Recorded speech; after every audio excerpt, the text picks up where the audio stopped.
आपला आजचाच पहिला दिवस आपल्या गंगा गोदावरीच्या दशहराच्या उत्सवाचा आजचा हा पहिला दिवस. आजपासून आपल्या दशहराच्या उत्सवाला आरंभ झालेला आहे. त्यानिमित्ताने गंगा गोदावरी संस्थेच्या वतीने प्रतिवार्षिक असलेला हा व्याख्यानमालेचा कार्यक्रम आजच्याच दिवसापासून आपण सुरू करत आहोत. तर त्या अनुषंगाने संस्थेच्या वतीने आज मला हे पहिलं वाक्पुष्प देवीच्या चरणावरती अर्पण करण्याची संधी संस्थेच्या वतीने मिळालेली आहे. तर त्याबद्दल मी सर्वप्रथम संस्थेचे आभार व्यक्त करतो. त्याचप्रमाणे आपल्याला ज्या विषयाचं चिंतन या ठिकाणी करायचं आहे त्याचं नाव म्हणजे शोध ब्रह्मतत्वाचा.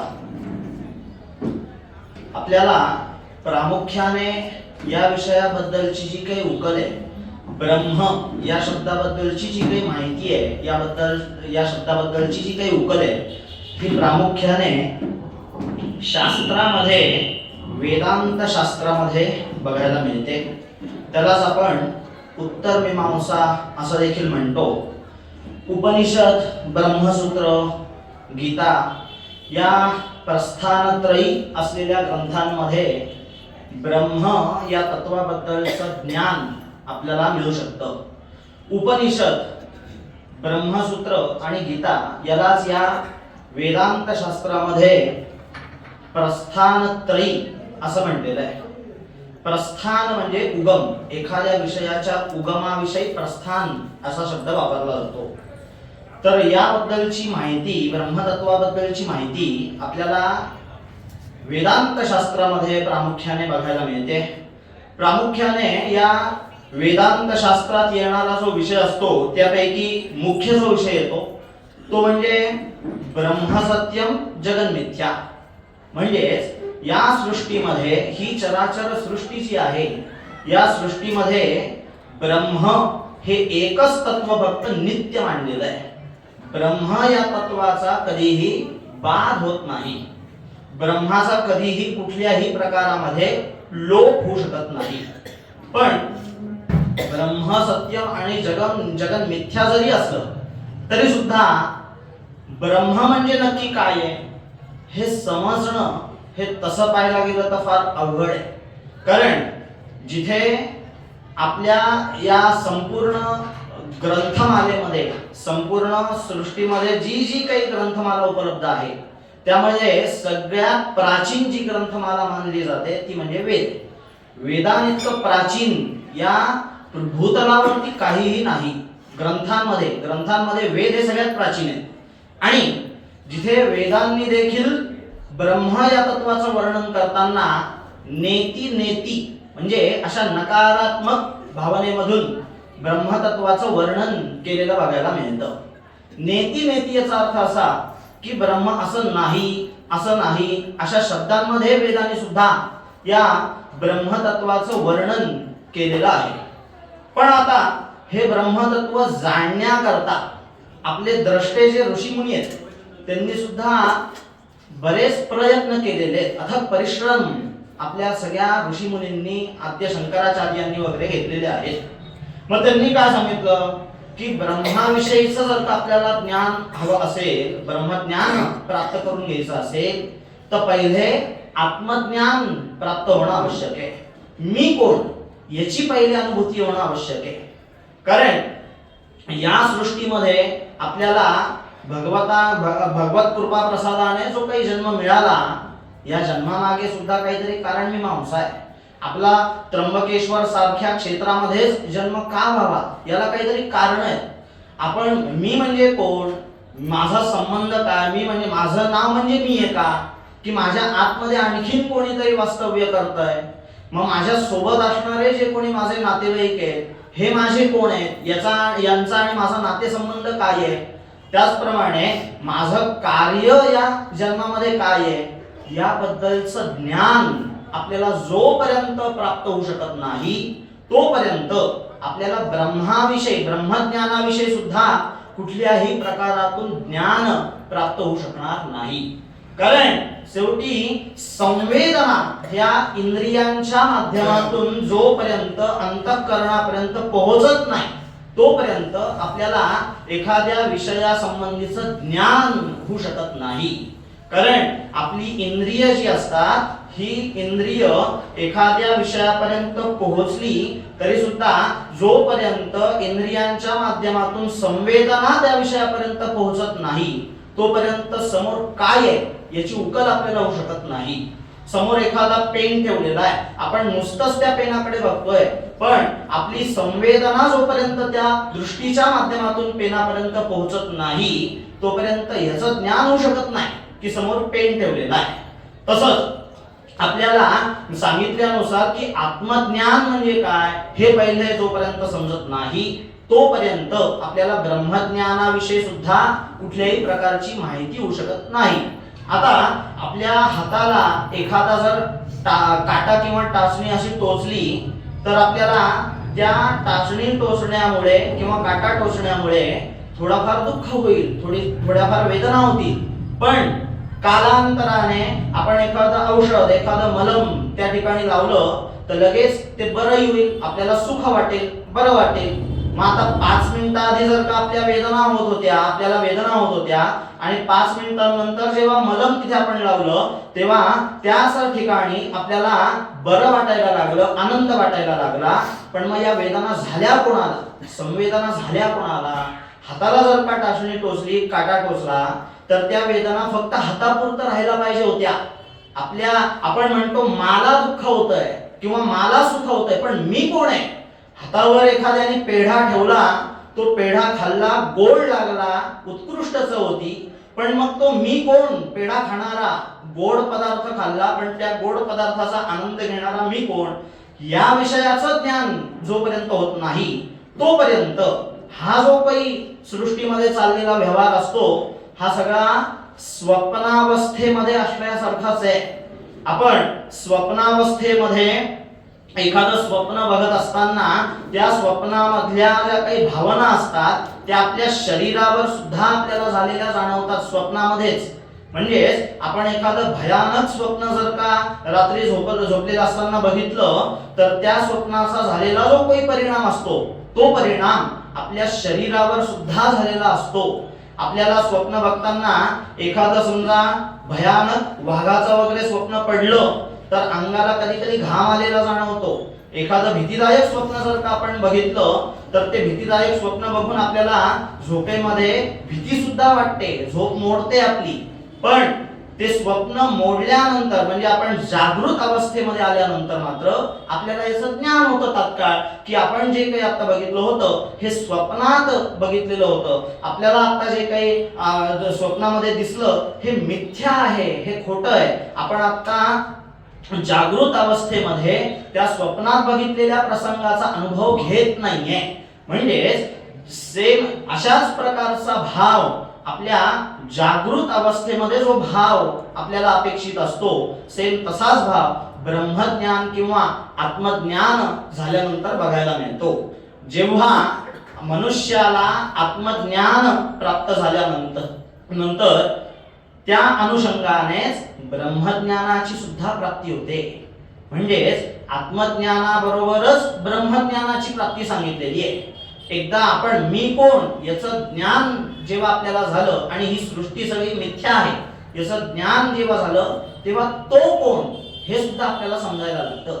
म्हणजे आत्मज्ञानासोबतच ब्रह्मज्ञानाची प्राप्ती आहे, ते काही नव्याने करावं लागत नाही. एकदा आत्मज्ञान आपल्याला झालं, आपल्या स्वतःविषयीची माहिती जेव्हा आपल्याला समजली तेव्हा तो कोण हे सुद्धा आपल्याला समजायला लागतं. म्हणजेच या प्रसंगामध्ये जीव आणि शिव याचं ऐक्य बघायला मिळतं. आणि या जीव आणि शिवाचे एकदा ऐक्य झालं, आत्मज्ञान झालं, ब्रह्मज्ञान झालं की मग हा सगळा संसार, हा सगळा प्रपंच, ही सगळी चराचर सृष्टी हे सगळं मिथ्या रूप आहे याचं ज्ञान आपल्याला झाल्यापासून राहत नाही.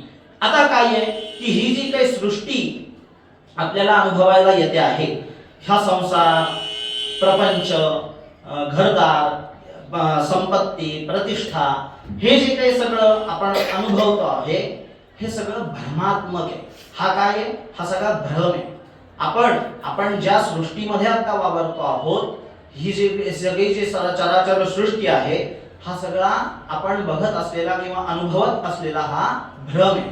एकदा जर का आपल्याला ब्रह्मज्ञान झालं, आत्मज्ञान झालं की मग तेव्हा त्याबरोबरच आपल्याला ही सृष्टी, हा सगळा व्यवहार सुद्धा मिथ्या आहे याचं ज्ञान व्हायला लागतं. पण मग आता प्रश्न असा आपल्याला उद्भवतो की मग आपल्याला जरी ब्रह्मज्ञान झालं तरी सुद्धा या सृष्टीला आपण खोटं का ठरवायचं? या चराचर सृष्टीला खोटं का ठरवायचं? कारण ही सृष्टी जर का त्या परमात्म्यानेच उत्पन्न केलेली आहे, ब्रह्मापासूनच जर का या सगळ्या सृष्टीचा विस्तार झालेला आहे, तर मग या सृष्टीला खोटं का ठरवायचं, मिथ्या का ठरवायचं, असा एक प्रश्न मनामध्ये येतो. तर त्याचं कारणही आपल्याला शास्त्रात बघायला मिळतं. तसं पाहायला गेलं तर हे सगळं एखाद्या गेम सारखं आहे. आपण एखादा गेम जेव्हा बघतो, त्या गेम मधले जे काही अटी शर्ती वगैरे असतात, तशाच प्रकाराने हा सगळा व्यवहार सृष्टीमधला होत असतो. काय आहे की ब्रह्मदेवाच्या पासून ही सृष्टी उत्पन्न झाली, म्हणजे ब्रह्मदेवाला, परमात्म्याला आपण सृष्टी उत्पन्न करावी, आपण बहु व्हावं अशी परमात्म्याने कामना केली, इच्छा केली. अशी एक पंक्ती छांदोग्य उपनिषदामध्ये बघायला मिळते. तदैक्षत बहुस्याम प्रजायेय, असं छांदोग्य उपनिषदामध्ये बघायला मिळतं. म्हणजे याचा अर्थ असा की त्या परमात्म्याने अशी इच्छा उत्पन्न केली, एक कामना उत्पन्न केली की आपली ही जी काही चराचर सृष्टी आहे ही बहु व्हावी, आपण प्रजा उत्पन्न करावी, व्यापार उत्पन्न करावा, पंचमहाभूतांची उत्पत्ती करावी, म्हणजे या सगळ्याचा विस्तार करावा, अशी त्या परमात्म्याने इच्छा केली. पण मग काय झालं की एकटा परमात्मा, म्हणजे एकटा ते ब्रह्म चैतन्य जे आहे, एकटा ते ब्रह्मतत्व जे आहे, हे काहीही उत्पन्न करू शकत नाही. काहीतरी उत्पन्न करण्याची जी शक्ती लागते, जी काही ताकद लागते, ती त्या निर्गुण निराकार असलेल्या चैतन्यामध्ये, ब्रह्मतत्वामध्ये ती शक्ती उपलब्ध नाही. मग काय झालं की त्या ब्रह्मतत्वाची प्रतिछाया, म्हणजे प्रतिबिंबासारखी असणारी त्याची प्रतिछाया, त्याला आपण माया असं म्हणतो. मग त्या ब्रह्मतत्वाने काय केलं, तर त्या मायेच्या अनुषंगाने, मायेच्या माध्यमातून ब्रह्मतत्व आणि माया यांच्या मिलापामधून या चराचर सृष्टीची उत्पत्ती झाली. पण मग त्या मायेचं वर्णन ग्रंथांमध्ये बघायला मिळतं. चिदानंदमय ब्रह्म प्रतिबिंब समन्विता तमोरजस सत्वगुणा प्रकृतिर्द्विविधाय च सा. म्हणजेच ब्रह्मतत्वाची छाया, म्हणजे ब्रह्मतत्वाचंच प्रतिबिंब असलेली माया, ती या सृष्टीचे उपादान कारण आहे.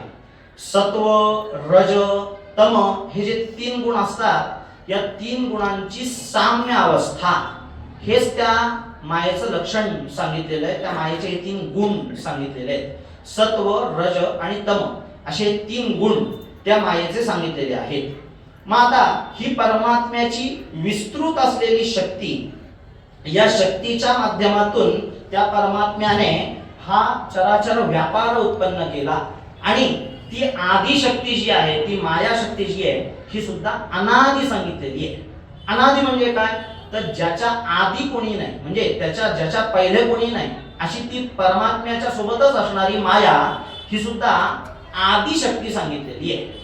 पण आत्ताच मी सांगितल्यानुसार त्या मायेची लक्षणं काय काय सांगितलेली आहेत, तर सत्व, रज, तम अशा तीन गुणांची साम्य अवस्था त्या मायेमध्ये बघायला मिळतात. मग आता माया आणि ब्रह्मतत्व या दोन्हीचाही मिलाप होऊन त्याला ईश्वर अशी संज्ञा दिलेली आहे. एक लक्षात घ्यायला हवं की काहीतरी उत्पन्न जेव्हा होतं, तेव्हा त्या उत्पत्तीच्या मागे उपादान कारण असतं आणि निमित्त कारण असतं.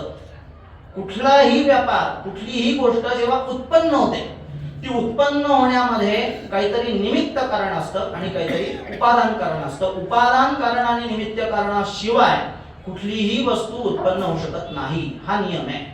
जसं आता हा घटपटाचा विषय काढला की थोडंसं अवघड होतं, पण हा जो सगळा विषय असतो, हा त्या घटपटाच्या माध्यमातूनच एक सांगण्याची परंपरा आहे म्हणा, किंवा समजण्याच्या दृष्टीने तर थोडं सोयीचं होतं, म्हणून उदाहरणं वगैरे घेताना 30 घ्यावी लागतात.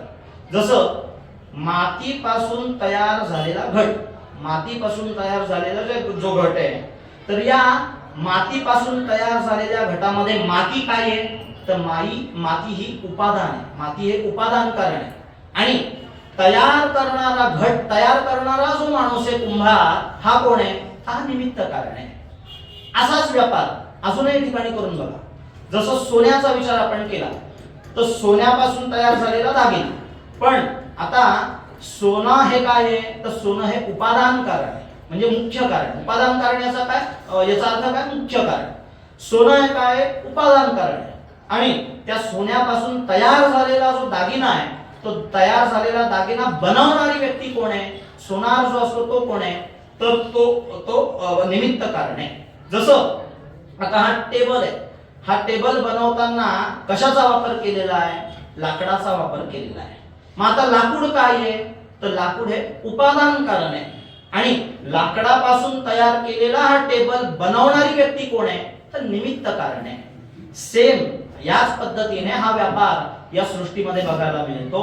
पण या सृष्टीच्या उत्पत्तीमध्ये मात्र हा अशा प्रकारचा व्यापार निमित्त कारण आणि उपादान कारण जे आता आपण बघितलं, हे सृष्टीच्या उत्पत्तीमध्ये मात्र बघायला मिळत नाही. कारण सृष्टीच्या उत्पत्तीमध्ये ब्रह्मतत्व आणि माया या दोघांचा विचार करत असताना त्या दोघांना भिन्न मानलेलं नाहीये, त्यांच्यात अभिन्नता मानलेली आहे. ब्रह्म वेगळं आणि माया वेगळी असं न मानता ब्रह्म माया मिळून ही सगळी सृष्टी उत्पन्न झालेली आहे. म्हणजेच आपण जसं एखाद्या व्यायाम करणाऱ्या व्यक्तीला आपल्या बोली भाषेमध्ये पैलवान असं म्हणतो. मग आता पैलवान त्याला जे काही हे दिलं आपण विशेषण दिलं, तर याच्यामध्ये तो माणूस वेगळा आणि त्याची शक्ती वेगळी असं बघतो का आपण, असं बघत नाही. पैलवान म्हणलं की त्याची शक्ती त्याच्या सोबतच आली. तसंच आपण ब्रह्म आणि माया, ब्रह्म अधिक माया असा जेव्हा विचार केला, तेव्हा त्याचं उत्तर निघालं ईश्वर. त्या ईश्वराने या सगळ्या सृष्टीची उत्पत्ती केलेली आहे. जसं आपण आपल्याकडे काही सणवार कुळधर्म कुळाचार असला की आपल्या कुळधर्म कुळाचारानुसार आपल्याकडे मेहुण सांगण्याची पद्धत आहे. मग मेहुण या शब्दामध्ये दोन्ही आलं, स्त्री आणि पुरुष, पती पत्नी असे दोघंही आले, किंवा त्यालाच दंपती असाही एक शब्द आहे, त्याच्यात ते दोघंही आले. तसंच माया आणि ब्रह्मतत्व या दोघांनाही एकत्रितपणे जेव्हा बघितलं जातं, त्याला ईश्वर अशी संज्ञा दिलेली आहे. म्हणजेच मायावच्छिन्न ब्रह्मतत्व, मायावच्छिन्न ब्रह्मतत्व जेव्हा या सृष्टीचं उपादान आणि निमित्त कारण जेव्हा बनतं, तेव्हा त्याला ईश्वर असं म्हटलेलं आहे. त्याला अभिन्न निमित्तोपादान कारण ईश्वर अशी संज्ञा दिलेली आहे. म्हणजेच या सृष्टी आता बघितल्यानुसार या सृष्टीच्या उत्पत्तीमध्ये आपण ब्रह्मतत्वाने ही सृष्टी उत्पन्न करावी, प्रजा करावी, ही सृष्टीमध्ये व्यापार उत्पन्न करावा, पंचमहाभूत तयार करावी, अशी कामना त्या ब्रह्मतत्वाने केली. पण ते जे ब्रह्मतत्व असतं, शुद्ध ब्रह्मतत्व जे असतं, ते काहीही उत्पन्न करू शकत नाही. त्याच्याकडे ती शक्ती नाहीये, निर्गुण निराकार असलेलं ते तत्व आहे. म्हणून मग काय झालं की मायेच्या अनुषंगाने माया अधिक ब्रह्मतत्व अशा ईश्वर या संज्ञेच्या ब्रह्मतत्वापासून या सृष्टीचा व्यापार सुरू झाला. आणि त्याच्यामध्ये आत्ताच आपण बघितलं की ईश्वर हाच निमित्त कारण नाहीये आणि उपादान कारण सुद्धा या सृष्टीचा तो ईश्वरच आहे. पण मग आता प्रश्न असा येईल, अशी शंका येईल की या बाकी सगळ्या उत्पन्न होणाऱ्या गोष्टींमध्ये, वस्तूंमध्ये उपादान कारण आणि निमित्त कारण हे जेव्हा वेगळं वेगळंच आपल्याला बघायला मिळतं, तर या सृष्टीच्या उत्पत्तीमध्ये असं काय घडलं की मग ते ब्रह्म आणि माया यांच्या ईश्वर तत्वापासून ही सृष्टी उत्पन्न झाली, असं तर काही होऊ शकणार नाही असं वाटते. पण त्याकरता सुद्धा मुंडकोपनिषदामध्ये त्याचं वर्णन बघायला मिळतं. मुंडकोपनिषदामध्ये त्याचं वर्णन असं आलेलं आहे. त्यांनी एका कोळ्याचं उदाहरण दिलेलं आहे. कोळी म्हणजे जाळं करणारा कोळी. आपण आडगळीच्या ठिकाणी ते जाळं वगैरे असं बघतो, तर त्या कोळ्याचं उदाहरण त्या मुंडक उपनिषदामध्ये बघायला मिळतं. त्यांनी असं सांगितलेलं आहे की कोळी जेव्हा जाळं तयार करतो तेव्हा ते जाळं तयार करताना तो त्याची लाळ वापरतो, त्याच्या लाळीपासून ते जाळं तयार करतो. पण मग तेच जाळं तो स्वतःमध्येच आकुंचित करून घेतो. आपण जेव्हा जाळं कुंचने वगैरे साफ करतो तेव्हा ते जातं, पण काही कालानंतर त्या कोळ्यामध्ये ही शक्ती आहे की जाळं तो उत्पन्नही करू शकतो आणि त्या जाळ्याचा लय सुद्धा तो स्वतःमध्येच करून घेऊ शकतो. मग तसंच या ब्रह्मतत्वाबद्दल, ईश्वर तत्वाबद्दल सांगितलेलं आहे. त्या ईश्वरानेच या पृथ्वीचा, या सृष्टीचा व्यापार चालू केला आणि त्या ईश्वर तत्वापासूनच ही चराचर सृष्टी आपल्याला अनुभवायला येते, बघायला मिळते. मिथ्या असू दे, पण मिथ्या जरी असली तरी त्या ईश्वरापासून त्या सृष्टीचा आविष्कार आपल्याला बघायला मिळतो. पण आपण मायेचा विचार करत असताना बघितलं होतं की माया जी असते ही त्रिगुणात्मक आहे. सत्व, रज, तम अशा 3 गुणांची साम्य अवस्था हे त्या मायेचं लक्षण आहे. मग आता काय झालं की मायेपासून आणि त्या ब्रह्मतत्वापासून या सृष्टीची जेव्हा उत्पत्ती आहे तेव्हा तुमच्या आमच्यामध्ये सगळ्यांमध्ये सत्व, रज, तम हे 3ही गुण इनबिल्ट आहे. मराठी भाषेत सांगायचं झालं तर हे 3ही गुण इनबिल्ट आहे. आपल्याला ते बाहेरून आणावे लागलेले नाहीये, ते आपल्याला जन्मापासून मिळालेले आहेत. केवळ आपल्यामध्येच नाही, सृष्टीचाच विचार करत असताना सृष्टीच त्या परमात्म्याने तयार केलेली आहे ना. मग त्याच्यामुळे या सृष्टीचाच विचार करत असताना मायेपासून जर काही सृष्टी झालेली आहे तर मायेमध्ये असणारे जे सत्व, रज आणि तम हे जे 3 गुण आहेत ही सगळ्या सृष्टीत बघायला मिळतात. अगदी छोट्या छोट्या किड्या मुंगी पासून ते अगदी पंचमहाभूत पृथ्वी, आप, तेज, वायू, आकाश या सगळ्यांमध्ये सत्व, रज आणि तम या 3 गुणांचा बाध करता येऊ शकत नाही. जोपर्यंत आपला हा व्यापार चालू आहे, आपल्या शरीराची सुद्धा, आत्म्याची सुद्धा रचना करताना आपल्याला जो स्थूल देह दिसतो आहे केवळ हा स्थूल देह नाहीये. आपल्या स्थूल देहाच्या मध्ये आतमध्ये सुद्धा सूक्ष्म देह सांगितलेला आहे. या सूक्ष्म देहाच्या आतमध्ये सुद्धा एक देह सांगितलेला आहे, त्याला कारण देह, त्याला अज्ञान असंही म्हटलं जातं.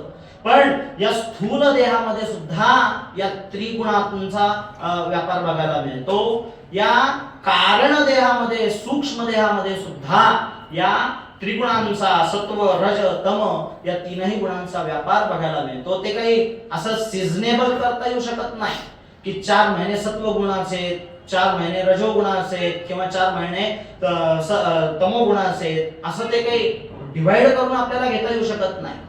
तो व्यापार, ते जे सत्व, रज, तम हे जे 3 गुण असतात हे आपल्या उपासनेनुसार, आपलं पूर्व प्रारब्ध वगैरे जे काही असेल त्यानुसार त्याचं कमी अधिक प्राबल्य बघायला मिळेल, पण ते नाहीसे होऊ शकत नाही. आपल्याला एखादी व्यक्ती कितीही बघताना सात्विक वाटत असली तरी सुद्धा तमोगुण आणि रजोगुण त्या व्यक्तीच्या आतमध्ये कुठे ना कुठेतरी हा लपलेला असतो. आपल्याला एखादी व्यक्ती किती शांत, सुस्वभावी वाटली तरी सुद्धा त्याच व्यक्तीला एकादशीच्या उपवासाच्या दिवशी जाऊन भेटा, त्याचा तमोगुण प्रबल झालेला जाणवतो. म्हणजेच तमोगुण हा कोणाचाही लपत नाही आणि सात्विक राजोगुणही लपत नाही. हा प्रत्येकामध्ये त्या मायेपासूनच आलेला आहे. आपल्याला उपासनेच्या माध्यमातून आपल्याला त्याचं प्राबल्य वाढवता येऊ शकतं. एक असं उदाहरण याबद्दलचं दिलं जातं. सत्व, रज, तम या 3 गुणांचा विचार आपला आता सुरू आहे, त्या संबंधामधलंच एक उदाहरण असं दिलं जातं की रस्त्याने चालताना आपल्याला 2 देवाच्या मूर्ती दिसल्या. त्यातली एक मूर्ती जी होती ती रामाची होती आणि एक मूर्ती जी होती ती रावणाची होती. आपली पहिले स्वाभाविक क्रिया काय घडेल, आपल्याकडून काय घडेल, ती मूर्ती उचलताना पहिले आपण काय उचलू, तर आपण पहिले रामाची मूर्ती उचलू, आहे की नाही. पहिले आपण रामाची मूर्ती उचलणार, हा स्वाभाविक विचार आहे. पण आता त्याच्यामध्ये जर का आपण थोडासा बदल केला, 2 मूर्ती आहेत कबूल आहेत, पण त्यातली रावणाची जी मूर्ती आहे ही जर का सोन्याची आहे तर काय होईल, रामाची मूर्ती जाऊ दे, तिथेच राहू दे, पहिले ती उचलून घ्या, पिशवीत भरा आणि निघा. पिशवीत भरल्यानंतर फार फार तर इकडे तिकडे बघा आपल्याला कोणी बघतंय का, नाही तर मग इथून गच्छ. म्हणजे तो सात्विकपणा गेला कुठे? जेव्हा दोन मूर्ती पहिले दिसल्या होत्या तेव्हा आपण रामाची मूर्ती उचलण्याकरता प्रवृत्त झालो. तो सात्विकपणा जेव्हा सोन्याची मूर्ती आहे हे कळल्यानंतर गेला कुठे? तर तो होता स्वतःमध्येच. म्हणजे सत्व रज तम या तीन गुणांचा वाद हा कधीही होऊ शकत नाही. मग पुढे काय झालं? या सृष्टीच्या उत्पत्तीमध्ये ते एकच तत्व, परम तत्व, ईश तत्व, त्याला ईश्वर अशी संज्ञा आपण दिली, त्या ईश तत्वापासून सृष्टी उत्पन्न जेव्हा झाली तेव्हा सात्विक गुणाच्या प्राबल्यापासून ब्रह्मदेवाने ती सृष्टी उत्पन्न केली. हे लक्षात घ्या. दुसरं काय झालं की मग त्याच ईश तत्वापासून, ते जे परमतत्व आहे त्या परमतत्वाच्या ईश तत्वाच्याच रजोगुणापासून म्हणजेच विष्णू पासून या सृष्टीच्या व्यापाराचं चालन व्हायला लागलं.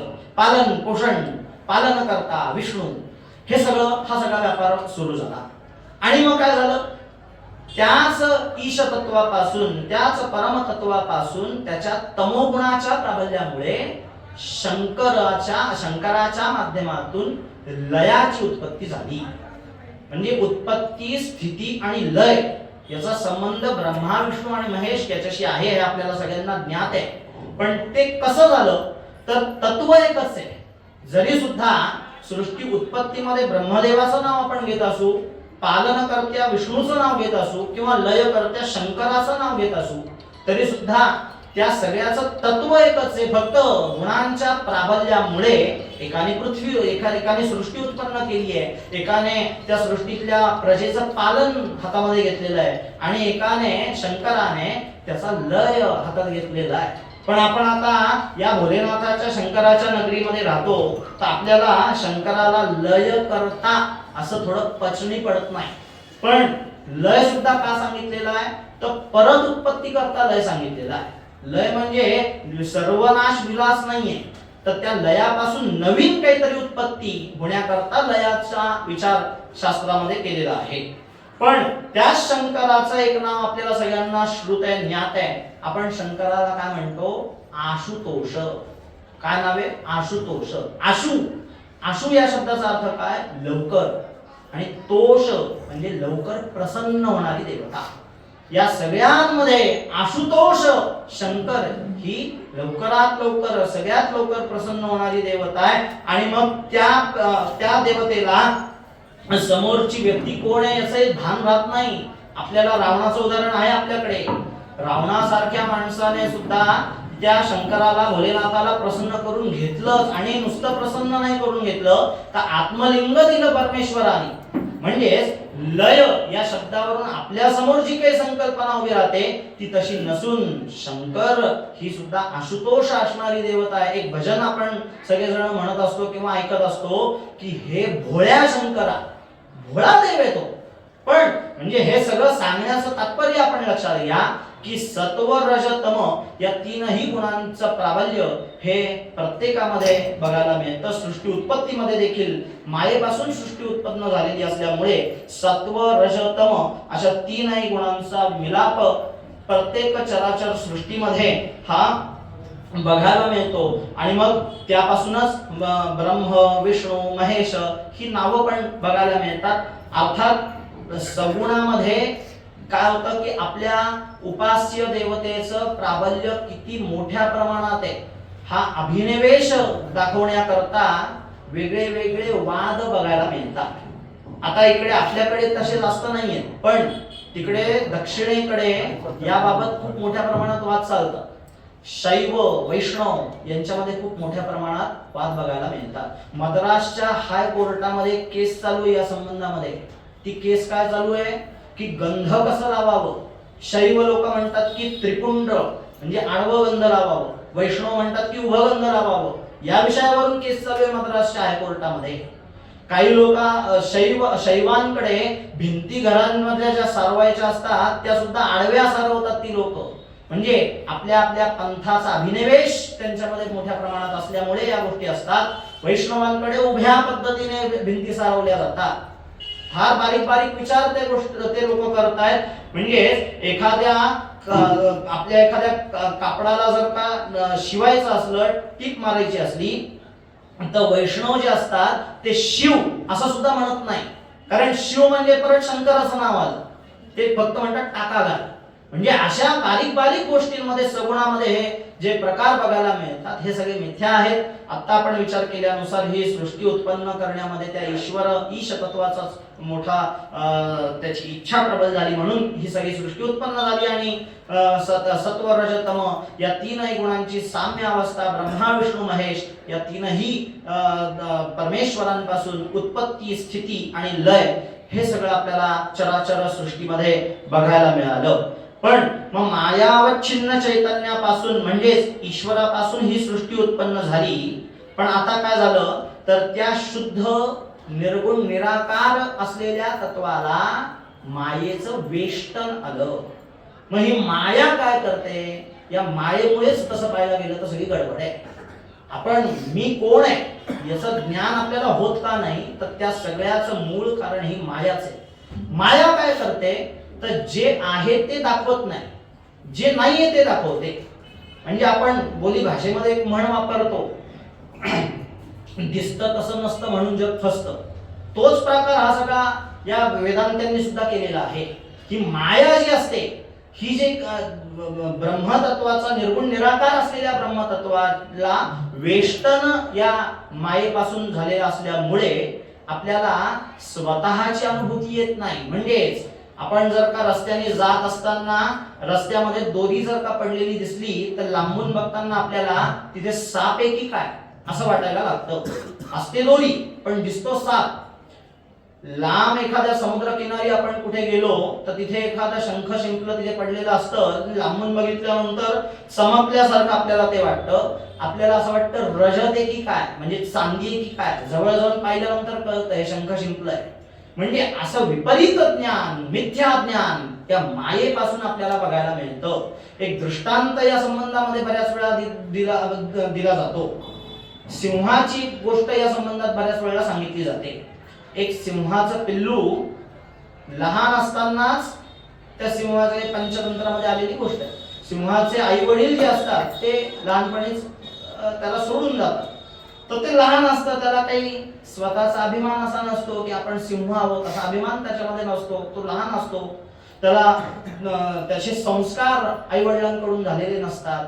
मग काय होतं की ते तिकडे जंगलामध्ये काही बकऱ्यांचा कळप असतो, काही त्या बकऱ्यांच्या कळपामध्येच ते राहू लागतं, वाढू लागतं. त्या बकऱ्यांप्रमाणेच सगळं त्या लहान पिल्लाचा व्यापार सुरू होतो.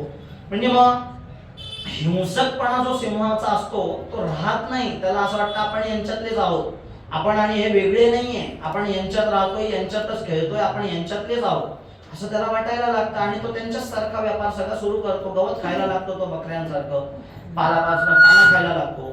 पण एके दिवशी काय होतं की एक सिंह शिकार करण्याकरता म्हणून त्या कळपाकडे प्रवृत्त होतो.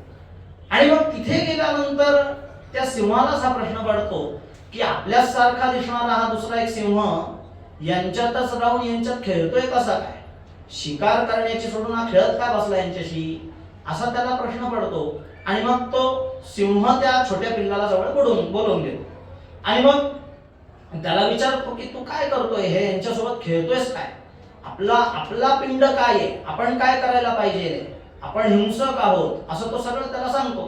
पण त्याला काही ते पटेना. तो सगळं सांगतो की नाही, मी यांच्यातच राहतो, मी यांच्याच सारखं करतो, मी यांच्याच सारखं खातो, यांच्याच सारखा झोपतो, सगळा काही व्यापार माझा यांच्याच सारखा आहे, मग मी काही यांच्यापासून भिन्न नाहीये, मी काही वेगळा नाहीये.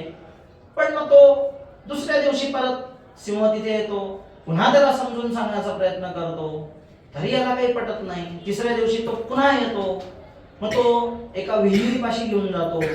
मग विहिरीपाशी स्वतः काठावरती उभं राहून आपलं प्रतिबिंब त्याला दाखवतो आणि त्यालाही विहिरीच्या काठाला उभं करून स्वतःचं प्रतिबिंब त्या पाण्यामध्ये बघायला सांगतो. आणि मग त्याला हे ज्ञान होतं की आपण कोणीतरी वेगळे आहोत. सिंह त्याला आवाज काढून दाखवतो, त्याला सांगतो तूही आवाज काढ, मग तो आवाज काढतो. ह्या सगळ्या क्रियेमध्ये त्याला हे ज्ञान होतं की आपण या बकऱ्यांच्या कळपापासून कोणीतरी वेगळे आहोत. पण हा दृष्टांत सांगण्याचा हेतू काय आहे तर माया. माया काय करते, त्या सिंहाच्या पिल्लासारखी अवस्था आपली करून ठेवते. आपण ब्रह्मज्ञानी आहोत, आपण जे काही आता वावरतो आहोत, हे आपलं नाव, आपलं शरीर हे आपण नसून आपण याच्यापेक्षा काहीतरी स्वभिन्न आहोत, काहीतरी वेगळे आहोत. ह्याचं ज्ञान आपल्याला का मिळत नाही, तर ते मायेमुळे आपल्याला मिळत नाही. एकदा आणि तुम्हाला त्या स्वरूपाचं ज्ञान झालं, आचार्य म्हणतात की स्वस्य रूपम स्वस्वरूपम, स्वतःचं ज्ञान एकदा तुम्हाला झालं की मग आपल्याला त्या पदार्थाच्या आकारामध्ये अडकावं लागत नाही. जसं तुम्ही सोनाराकडे कितीही मोठ्यातल्या मोठा दागिना घेऊन जा, तो त्याच्या आकारामध्ये किंवा नक्षी कामामध्ये, कोरीव कामामध्ये कधीही अडकताना दिसत नाही. तो कायम ते सोनं कसं आहे हेच पाहणार, ते सोनं किती वजनाचं आहे, ते सोनं किती कॅरेट आहे, शुद्ध आहे की नाही का नकली आहे, हे सोनार कायम पाहणार.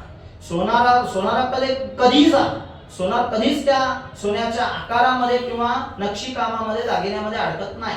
तो त्याच्या वजनामध्ये, त्याच्या शुद्धतेकडेच त्याचं आकर्षण राहणार, कारण त्याच्या व्यवसायाच्या संबंधामध्ये असणारं जे काही ज्ञान आहे याची त्याला पूर्ण कल्पना असते. त्याच्यामुळे एखादं त्या एका दरिद्री ब्राह्मणाचं एक उदाहरण याच्या संबंधात दिलं जातं की एका गावात एक दरिद्री ब्राह्मण राहत होता. त्याच्यावरती काळाच्या ओघामध्ये मोठ्या प्रमाणात दारिद्र्य आलं. ते काय झालं की त्याचा पालन पोषण होईना, भिक्षा मागितली तरी भिक्षा कुठे मिळेना, त्याची खायची प्यायची भ्रांत झाली. मग त्यांनी एक एक वस्तू विकायला काढल्या, घरची इस्टेट, प्रॉपर्टी, घरदार हे सगळं हळूहळू विकायला काढलं. हळूहळू विकता सगळं विकून झाल्यानंतर आता विकायलाही काही शिल्लक राहिलं नाही. मग त्या ब्राह्मणाने काय केलं की घरात असलेले देव काढले, कारण खायची भ्रांत, खायलाच काही मिळत नाही म्हटल्यानंतर देवाची पूजा तरी का करायची, कारण पहिले स्वतःचं उदरभरण होणं आवश्यक आहे. तर त्या दृष्टीने त्यांनी घरातले देवही काढले विकायला. मग तो देव घेऊन गेला सोनाराकडे. त्या सोनाराकडे गेल्यानंतर एक खंडोबाची मूर्ती आणि त्या खंडोबा सोबतच्या पुत्र असं त्या दोन मूर्ती होत्या. त्या सोनाराकडे गेल्यानंतर सोनाराने तपासलं आणि ते तपासून झाल्यानंतर त्याची रक्कम त्याने सांगितली सोनाराने की खंडोबा जो आहे त्याचं वजन अमुक अमुक आहे आणि त्याची सोन्याची जी काही शुद्धता आहे ही साधारणपणे 22 कॅरेट पर्यंत आहे.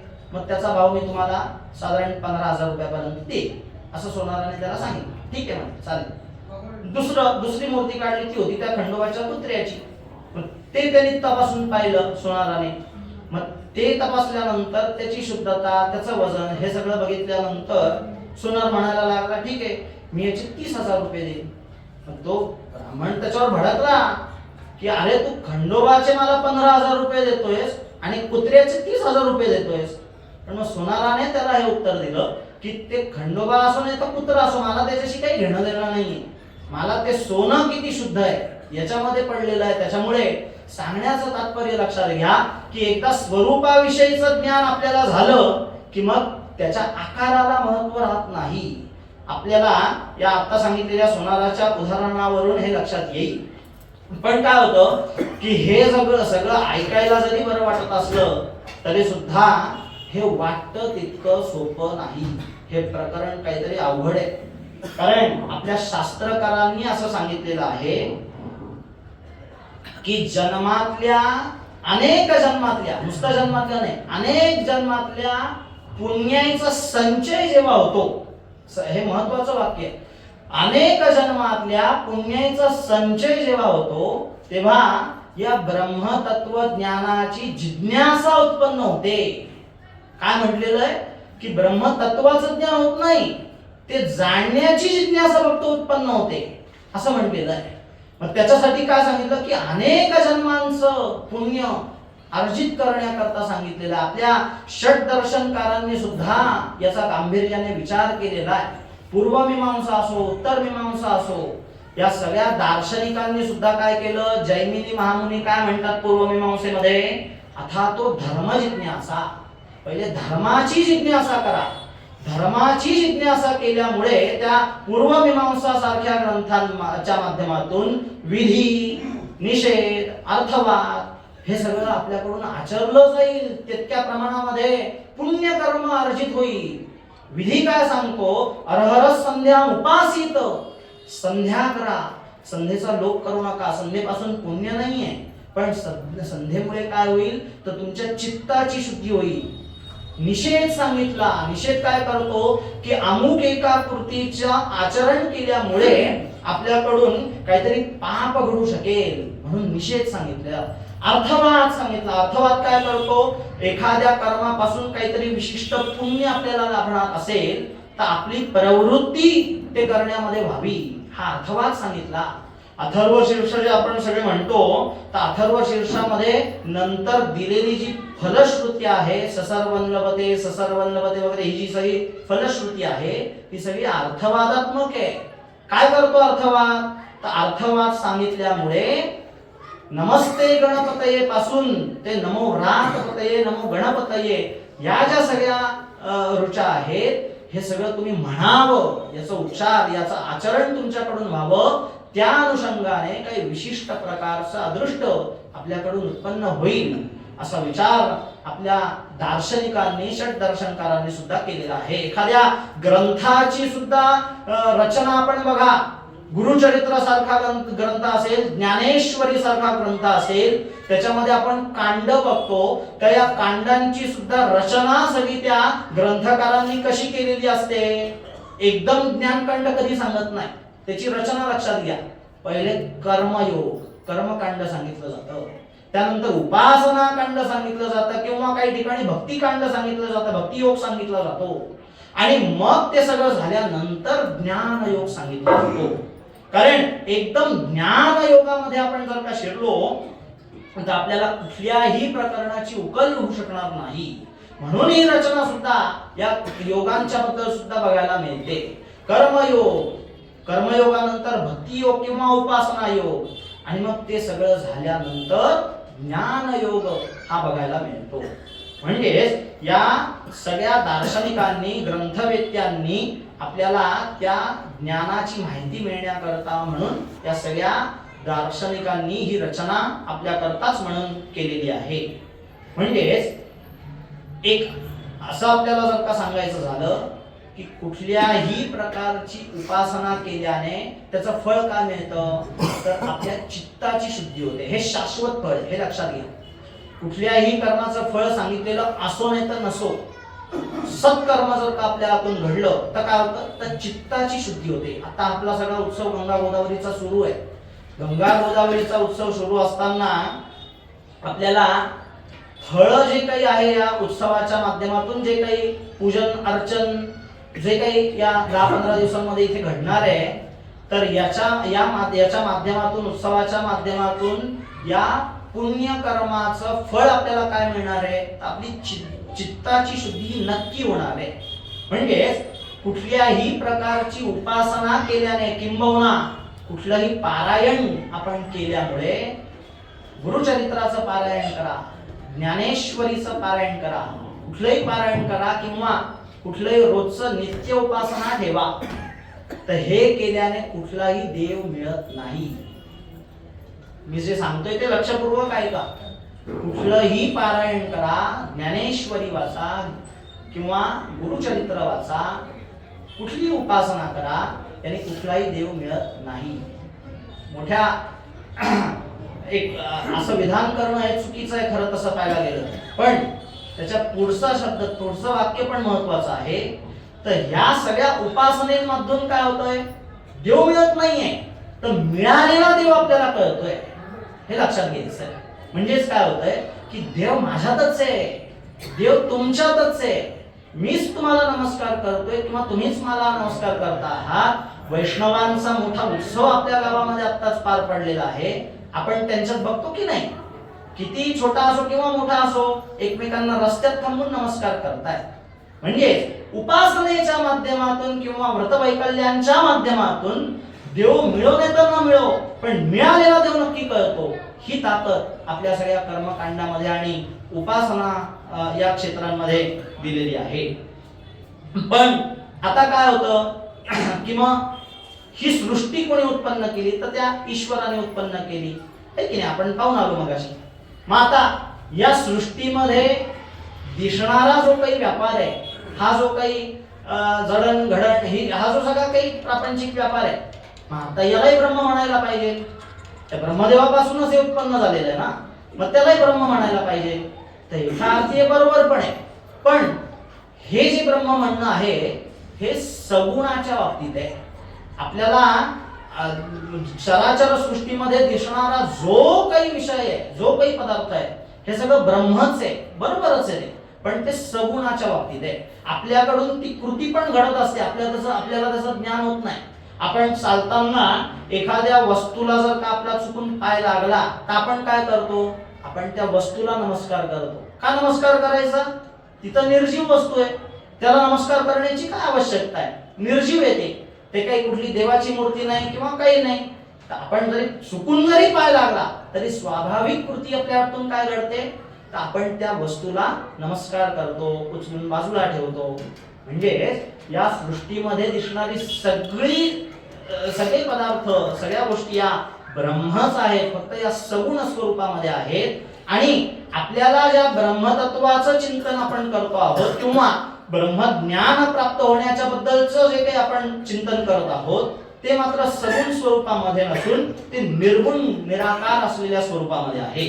म्हणूनच गीतेमध्ये सुद्धा म्हटलेलं आहे की इंद्रियाणि पराण्याहु इंद्रियेभ्यः परम मनः मनसस्तु परा बुद्धिः यो बुद्धे परतस्तु सा.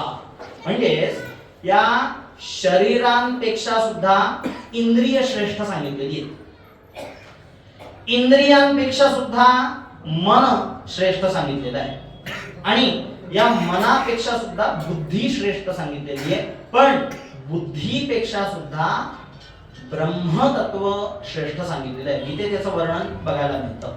पण इंद्रियांद्वारे जे जे जाणता येण्यासारखे आहे ते सर्व नश्वर आहे. इंद्रियांच्या माध्यमातून ज्याची अनुभूती आपल्याला येते ते काय आहे, ते नश्वर आहे. किंबहुना इंद्रिय अशीच गोष्ट जाणू शकतात की जी नित्य नाहीये. आपण जे बघू शकतो याची एक मर्यादा आहे. ती मर्यादा काय आहे, तर आपण जे बघतो ती कुठलीही वस्तू नित्य नसते, किंवा आपली इंद्रिय अशीच वस्तू बघू शकतात की जी कधी ना कधी उत्पन्न झालेली आहे आणि ती कधी ना कधी त्याचा लय होणार आहे. आपल्या इंद्रियांची ती मर्यादा आहे. आपण काय बघू शकतो, जे कधी ना कधी उत्पन्न झालेलं आहे आणि त्याचा कधी ना कधी हा लोप होणार आहे, अशीच गोष्ट आपली इंद्रिय बघू शकतात. मग आता याच्यातला कुठलाही सृष्टीमधला व्यापार बघा तुम्ही, सृष्टीमध्ये अनुभवायला येणारी कुठलीही गोष्ट बघा की त्याची कधी ना कधी, आज नाही काल, कधी ना कधी त्याची उत्पत्ती झालेली आहे. पण त्या उत्पत्तीचा कधी ना कधी लयही होणार आहे, कारण जिथे उत्पत्ती तिथे लय आहे. तर त्यामुळे आपली इंद्रिय ही अशीच गोष्ट बघू शकतात की जी कधी ना कधी उत्पन्न झालेली आहे आणि ज्याचा कधी ना कधी लय होणार आहे. म्हणजे त्रिपुटीच्या माध्यमातून जे ज्ञान आपल्याला घडतं, त्या त्रिपुटीच्या माध्यमातून घडणाऱ्या ज्ञानाला तुम्ही एक वेळा सत्यत्व द्या. त्रिपुटीच्या माध्यमातून होणारं ज्ञान म्हणजे काय, तर ज्ञाता, ज्ञेय आणि ज्ञान ही त्रिपुटी असते. काय होतं की एखादी वस्तू समोर ठेवली, त्याला म्हणायचं ज्ञेय. एखादी वस्तू समोर ठेवली त्याला म्हणायचं, एखादा कलश पाण्याचा समोर ठेवला त्याला म्हणायचं ज्ञेय. आता मी ती वस्तू बघतोय, तो कलश मी बघतोय, म्हणून मला म्हणायचं ज्ञाता. मी बघतोय ती, त्याला म्हणायचं ज्ञाता.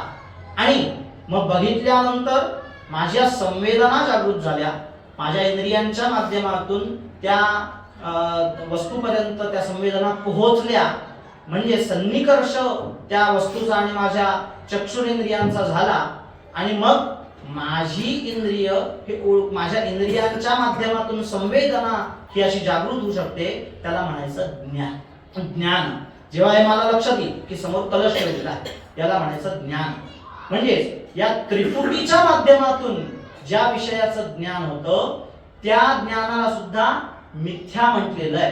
कारण एक म्हणू शकतो आपण की ज्या सत्तेमुळे तुम्हाला ज्ञान होतं, म्हणजे डोळे बघतायत पण डोळे ज्या सत्तेमुळे बघू शकतायत त्या सत्तेला तुम्ही ब्रह्म म्हणा. कान ऐकू शकतायत पण हे कान ऐकण्याकरता ज्याची सत्ता आहे, ज्याच्यामुळे कान ऐकू शकतायत त्याला ब्रह्म म्हणा. कारण असं जर का इंद्रियांनाच फक्त ज्ञान होतं असं म्हटलं तर मग डोळे काढून ठेवले तरी मग डोळ्यांना दिसायला पाहिजे, कान काढून ठेवले तरी कानांना ऐकू यायला पाहिजे, पण तसं होऊ शकत नाही. म्हणजेच डोळ्यांना दिसत असताना ज्याच्या सत्तेमुळे ते ज्ञान आपल्याला होतंय त्या सत्तेला ब्रह्म म्हणायचं, किंवा कानाच्या बद्दल घ्या, वाचेच्या बद्दल घ्या, त्वचेच्या बद्दल घ्या, कशाच्याही बद्दल ज्याच्या सत्तेमुळे आपल्याला ते ज्ञान होतं त्यालाच ईशतत्व ब्रह्मतत्व असं म्हणायला हवं. आता या आपल्या सुरू असलेल्याच विषयाच्या उत्तरार्धाच्या विषयाकडे मी येतो आहे. एक लक्षण या ब्रह्मतत्वाविषयी सांगितलं जातं की ब्रह्मतत्व हे अनाख्येय आहे आणि ब्रह्मतत्व हे अनिर्वचनीय आहे. अनाख्य आणि अनिर्वचनीय हे दोन्हीही लक्षणं जी आहेत ही सापेक्ष सांगितलेली आहे. अनाख्येय अमृतानुभवामध्ये हा सगळा विचार आलेला आहे. अनाख्येय म्हणजे काय आहे तर ज्याचं वर्णन करता येत नाही, असं ज्याचं वर्णन आपल्याला करता येत नाही त्याला म्हणायचं अनाख्येय. मग अनाख्यता का बरं आहे या ब्रह्मतत्वाविषयी जसं लक्षण सांगितलं, पण अनाख्यता का बरं आहे तर वर्णन करण्याकरता शब्दाची आवश्यकता असते. शब्दाशिवाय वर्णन करू शकत नाही आपण, आहे की नाही. वर्णन जर का एखाद्याचं करायचं असलं तर आपल्याला ते वर्णन करण्याकरता शब्द वापरावे लागतील. लिहून वर्णन करता येईल, बोलून वर्णन करता येईल, पण वर्णनाकरता शब्दाची आवश्यकता आहे. आणि मग आता आपण काय म्हणलं की ब्रह्म हे अनिर्वचनीय आहे, म्हणजे तिथे शब्द चालू शकत नाही. म्हणजेच त्या ब्रह्मतत्वाचं अनाख्यायत्व हे सिद्ध होतं. कारण शब्दाला सुद्धा काही मर्यादा असतात. 4 प्रकार त्याचे सांगितलेले आहेत. 4 प्रकार काय सांगितले की काही विषयांमध्ये शब्दाची प्रवृत्तीच होत नाही. वर्णन करण्याबद्दलच आपण बोलतो आहोत. काही विषयांमध्ये शब्दाची प्रवृत्ती होत नाही. एक. दुसरा प्रकार शब्दाबद्दल सांगितलेला आहे की शब्द पोहोचू शकत नाही. वर्णन एखाद्या विषयाचं करत असताना त्या वर्णनापर्यंत आपला शब्द पोहोचू शकत नाही. हा दुसरा भाग सांगितलेला आहे. आणि तिसरा भाग सांगितलेला आहे की वर्णन करण्याकरता वापरलेला शब्द वापरून सुद्धा पुढे काहीतरी शिल्लकच राहतंय, ते शब्द अपुरे पडताय, शब्द पुरत नाहीये. हा तिसरा भाग सांगितलेला आहे. आणि चौथा भाग सांगितलेला आहे की शब्द वर्णन करण्याकरता अनाख्यायता मिळण्याकरता अनुभव आवश्यक आहे. अनुभवाशिवाय आपल्याला कसलंही वर्णन करता येऊ शकत नाही. कारण वाचक शब्दामध्ये सामर्थ्य आहे की वाचक शब्दापासून वाच्य पदार्थ आपल्या डोळ्यासमोर उभा राहतो. तो का उभा राहतो तर आपल्याला त्या पदार्थाविषयीचं ज्ञान असतं, आपल्याला त्या विषयाचा अनुभव असतो. जसं मी आता तुम्हाला म्हटलं की आंबा असं म्हटल्यानंतर आपल्या डोळ्यासमोर आंब्याचं फळ उभं राहील. तो हापूस का पायरी तो भाग जाऊ दे, पण आंबा म्हटल्यानंतर आंब्याचं फळ आपल्या डोळ्यासमोर लगेच उभं राहील. का उभं राहील? कारण आपल्याला त्याचं ज्ञान आहे. जसं आपल्याला मी जर का म्हटलं की बासुंदी आपल्या डोळ्यासमोर पदार्थ उभा राहील, काही लोकांच्या तोंडाला पाणी पण सुटेल.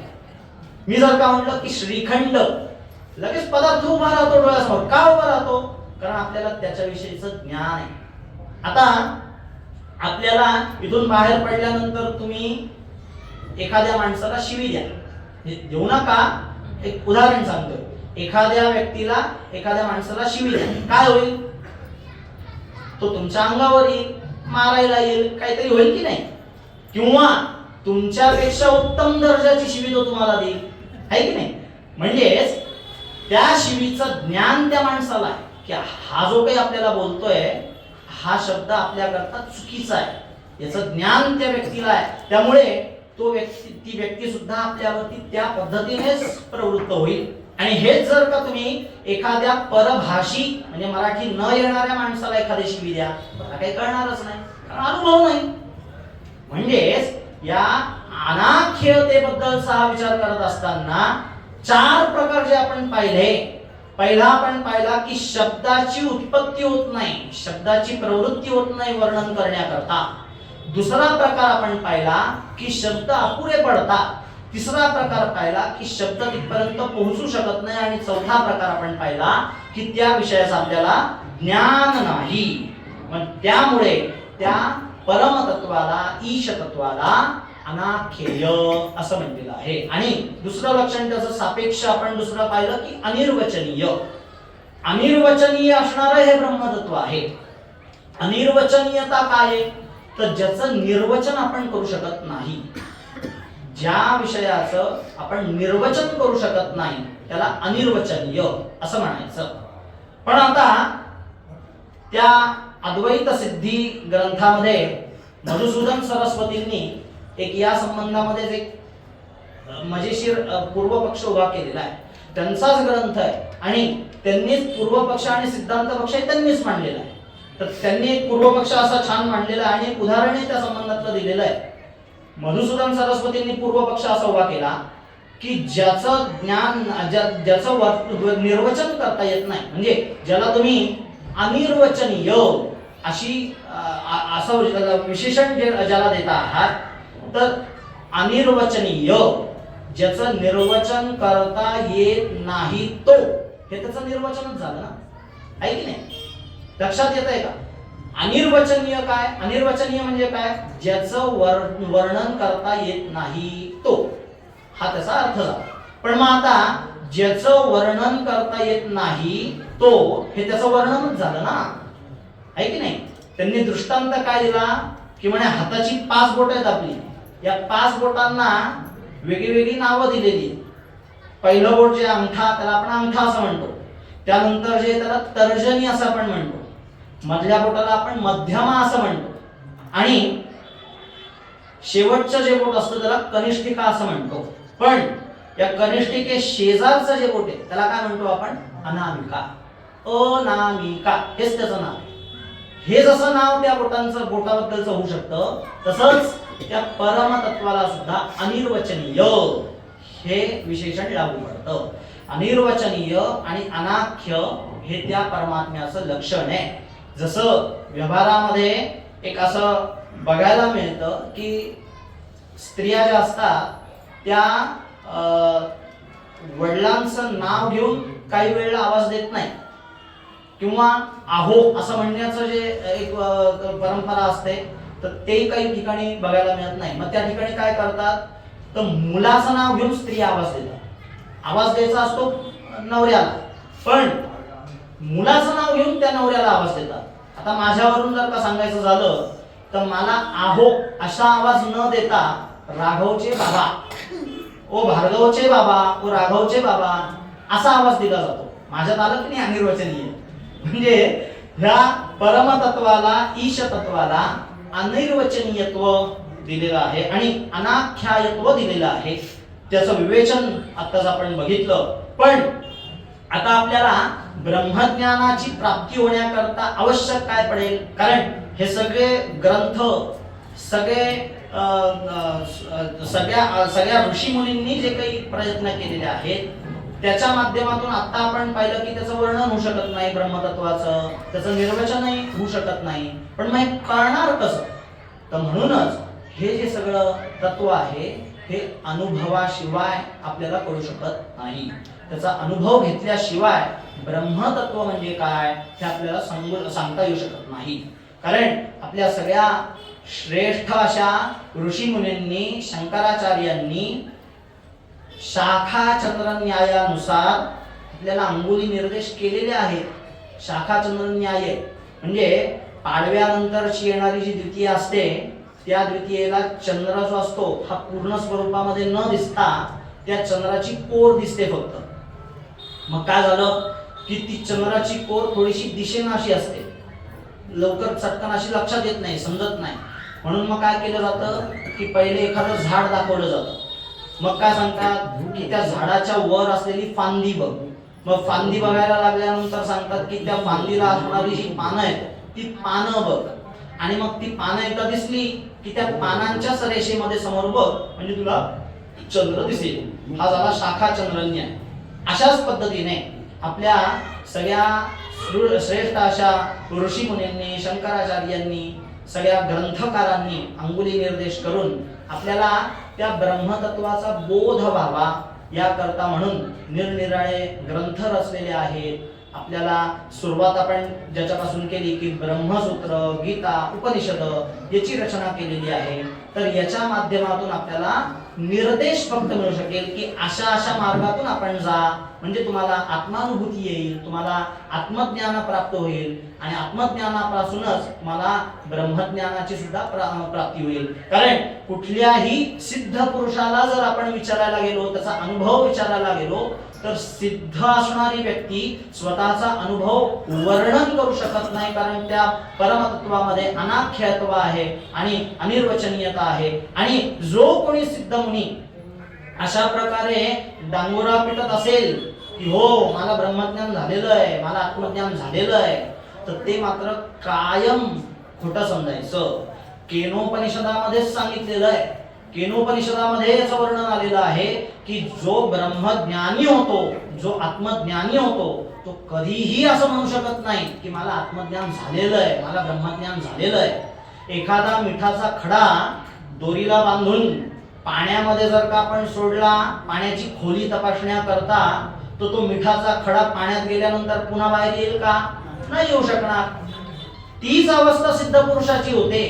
एकदा तो पुरुष सत्पुरुष सिद्धावस्थेला पोचला की मग तो लौकिक व्यापारामध्ये अडकू शकत नाही आणि त्याला मिळालेला जो काही आत्मानंद आहे हा वर्णन करून देखील आपल्याला सांगू शकत नाही. असं हे परमतत्व आहे आणि हे परमतत्व अनुभव सापेक्ष आहे. अनुभवाशिवाय हे आपल्याला कळू शकत नाही. एक बऱ्याच वेळेला सांगितलं जातं की साखरेची गोडी ही खाल्ल्याशिवाय समजू शकत नाही.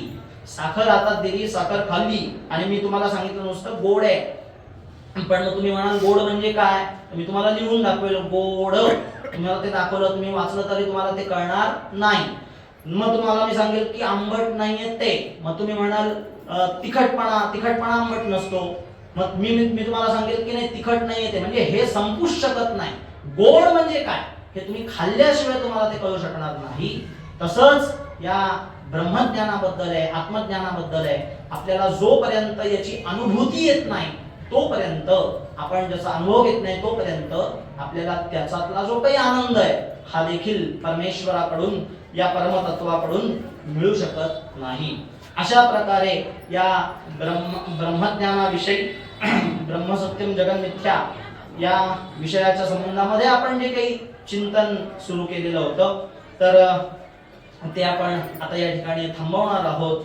जी काही सेवा मला या ठिकाणी भगवतीची करता आली, इत्येषा वाङ्मयी पूजा, वाङ्मयी पूजा ही, तर ही वाङ्मयी पूजा या परमेश्वरीची, भगवतीची या संस्थेच्या वतीने मला करण्याची संधी मिळाली, तर त्याबद्दल मी सुरुवातीला आभार व्यक्त केलेले. पुन्हा एकदा आपल्या सगळ्या संस्थेचे मी आभार व्यक्त करतो. आणि जी काही त्रोटक स्वरूपामध्ये मला सेवा या ठिकाणी भगवतीची करता आली, तर ही सेवा भगवतीच्या चरणी वाहून भगवतीचे आशीर्वाद प्राप्त होतीलच. कारण शेवटी भगवंत जो असतो, परमेश्वर जो असतो, हा भावाचा भुकेला आहे.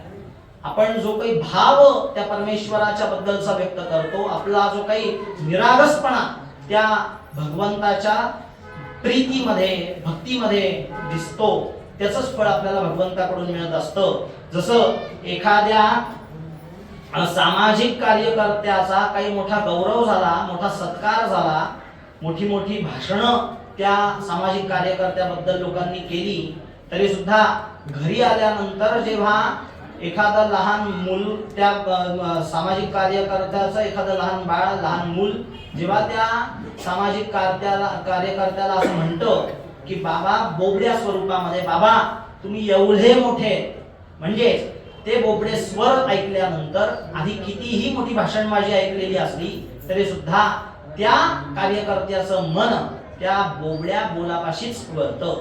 तसंच जे काही त्रोटक आपल्याला या ठिकाणी मांडता आलं, तर ते चिंतन या ठिकाणी आज आपण भगवतीच्या चरणी वाहूया आणि त्या अनुषंगाने भगवतीचे आशीर्वाद देखील आपल्याला मिळणारच आहेत. आणि त्याच आदिशक्ती असलेल्या महामाया भक्ती महाशक्ती असलेल्या भगवतीच्या चरणी प्रार्थना करूया की अशा प्रकारे उत्तरोत्तर कार्य या संस्थेच्या वतीने घडत जावं आणि आपल्याला त्र्यंबकेश्वर वासियांना या संपूर्ण तत्वज्ञानाची कृपादृष्टी घडत जावो अशी प्रार्थना आपण भगवतीच्या चरणी करूया. या संस्थेच्या बद्दल सांगायचं जर का झालं तर एक हे व्यासपीठ जे आहे गंगा गोदावरी मंदिराचं, याची उंची इतकी वाढवून ठेवलेली आहे या सगळ्या संस्थानिकांनी की इथे बोलायचं म्हणजे दडपण येतं. कारण इतकी मोठी मोठी लोक या व्यासपीठावरती येऊन गेलेली आहेत आणि बाळूकाकांसारखी व्यक्ती जेव्हा आपल्याला म्हणते की इथे तुला भगवतीच्या चरणी सेवा करायची आहे, तर तेव्हा एक फार मोठं दडपण त्या विषयाचं मिळतं. पण जी काही त्रोटक सेवा या